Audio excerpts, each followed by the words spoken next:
Sa Divisoria, hindi naman gumagalaw ang presyo ng kandila, kaya naman ang ibang customer maramihan na kung mamili. Live mula sa Divisoria, saksi si Mariz Umal. Mariz. Ivan, ilang araw bago ang nakatakdang pagpunta ng ating mga kababayan sa mga sementeryo, pamimili muna ng mga kandila at pambaon sa undas ang pinagkakaabalahan ng marami.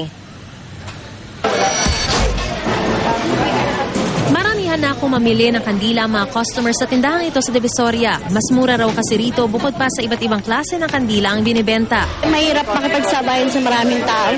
Para lagi sila namin naaalala araw-araw. Pagka minsan araw-araw nagtitiri kaming kandila.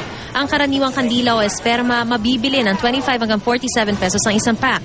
38 hanggang 280 pesos naman ang malalaking kandila, habang 90 hanggang 110 pesos ang mga may takip. O di ba pagka mahal mo tao, special na ibibigay mo hanggat maaari.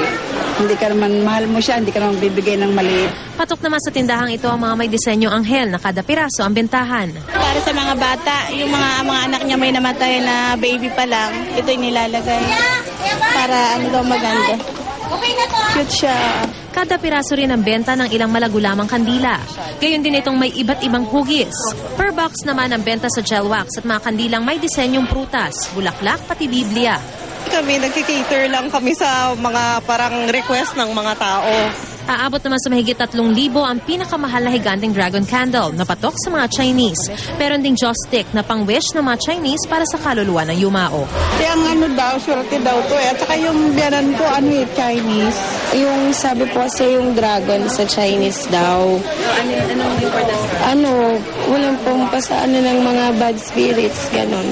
Tapos pag daw kasi Chinese, pag naka 1 year na, dapat red kasi peaceful na daw yung kaluluwa. Yung tradisyon ng mga Pinoy yan para respeto sa mga yumao na, sa mga mahal natin sa buhay na yumao na.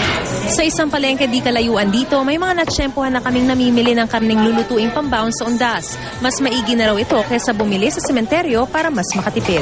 Adobo, pansit din, minuto. Hindi mo din masira.